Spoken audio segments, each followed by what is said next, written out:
जय श्री कृष्णा। आप सभी का हमारे YouTube चैनल कारगिल वॉरियर में हार्दिक स्वागत है। भगवान श्री कृष्ण ने नारद मुनि को एक बार गरुड़ पुराण की कथा सुनाई। आइए हम भी वो कथा सुनने की कोशिश करते हैं। भगवान श्री कृष्ण कहते हैं कि मनुष्य अपने जीवन में अच्छे बुरे बहुत कर्म करता है, क्योंकि उसे अपने कर्मों का पता नहीं होता है।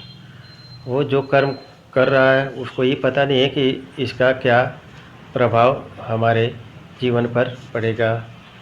भगवान श्री कृष्ण कहते हैं कि जैसा कर्म वैसा जन्म। गरुड़ पुराण में बताया गया है कि हर जीव का पुनर्जन्म होता है। मृत्यु एक सत्य है जिसे कोई भी प्राणी टाल नहीं सकता, परंतु हम यह नहीं जान पाते कि मरने के बाद हमारा अगला जन्म किस योनि में होगा। गरुड़ पुराण में जन्म मरण कर्म के बारे में विस्तार से बताया गया है। एक समय की बात है, द्वारका नगरी में भगवान श्री कृष्ण अपने दिव्य आसन पर विराजमान थे। तब देवर्षि नारद नारायण करते हुए उनके पास पहुँचे। उन्होंने प्रणाम किया और बोले, हे प्रभु, आप त्रिकालदर्शी हैं। आप जानते हैं कि जो जीव मनुष्य जन्म लेता है वह अपने पिछले कर्मों के अनुसार फल भोगता है। हे प्रभु, मैं जानना चाहता हूँ कि पाप कर्म करने वाले मनुष्य की मृत्यु के बाद उसके शरीर से आत्मा निकलने के बाद उस आत्मा के साथ क्या होता है? क्या उसे कभी मुक्ति मिलती है या वह जन्म जन्मांतर तक दुख भोगता रहता है? फिर भगवान श्री कृष्ण नारद की बात सुनकर मुस्कुराए और कहा, हे नारद, यह प्रश्न बहुत ही अच्छा है, जो मनुष्य जाति के जीवन कर्म और उसके फल पर आधारित है। तुम्हें मैं एक ऐसी कथा सुनाता हूँ जो न केवल तुम्हारे इस प्रश्न का उत्तर देगी, बल्कि हर मनुष्य के लिए एक चेतावनी भी होगी। भगवान श्री कृष्ण कहते हैं कि हे नारद, यह कथा गरुड़ पुराण की कथा है। आधा अधूरा कथा नहीं सुनना, क्योंकि आधा अधूरा ज्ञान किसी काम का नहीं होता। भगवान श्री कृष्ण कहते हैं कि हे नारद, जो मनुष्य इस कथा को ध्यानपूर्वक सुन लेगा, समझ लेगा, उसके काम क्रोध मोह से मुक्ति मिलेगी। फिर भगवान कृष्ण नारद को उस कथा को सुनाते हैं और कहते हैं कि हे नारद, प्राचीन समय की बात है, गंगा नदी के किनारे काशी नामक नगर में एक व्यक्ति रहता था जिसका नाम सुजान था। वह बहुत ही धनवान था, लेकिन उतना ही क्रूर, स्वार्थी और अधर्मी भी था। उसका जीवन केवल भोग विलास और दूसरों को नीचा दिखाने में ही गुजरा करता था। सुजान के माता पिता बूढ़े हो चुके थे। अपने जीवन में खूब मेहनत मजदूरी करके उन्होंने सुख सुविधा दी थी, लेकिन सुजान ने अपने माता पिता को अपने जीवन से बेदखल कर दिया। वह अपने माता पिता को घर के कोने में जानवर की तरह रखता था।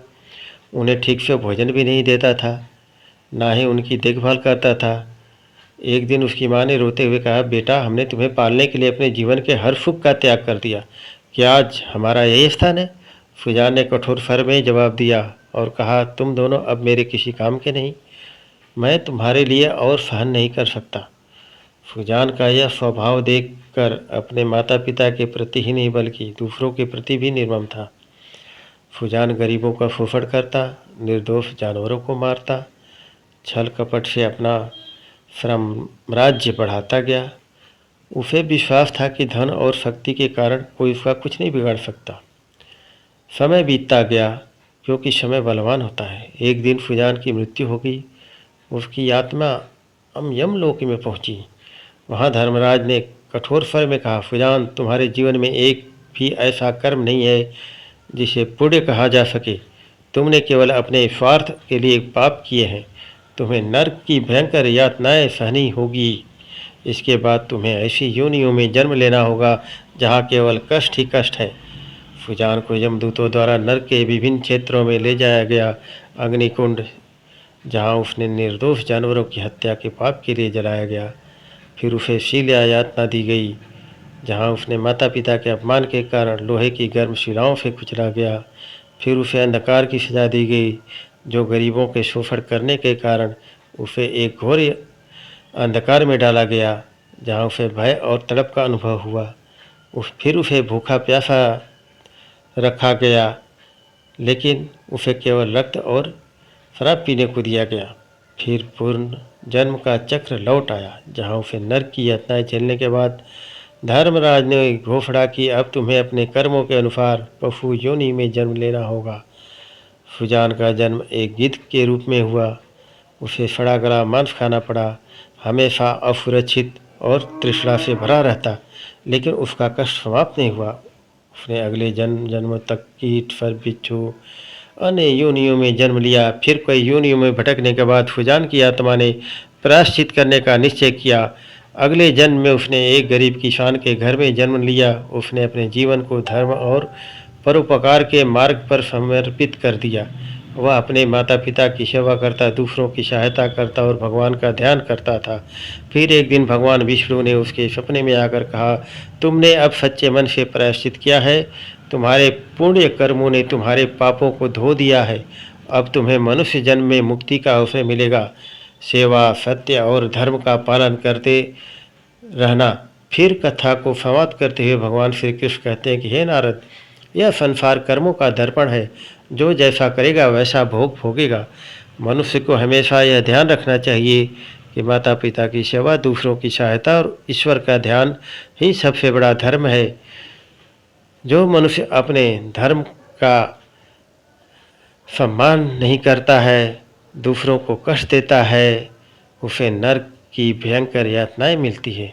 इसलिए सबको अपने माता पिता, गुरुजनों की सेवा करनी चाहिए, सच्चे मार्ग पे चलना चाहिए और किसी को भी दुख तकलीफ नहीं देनी चाहिए।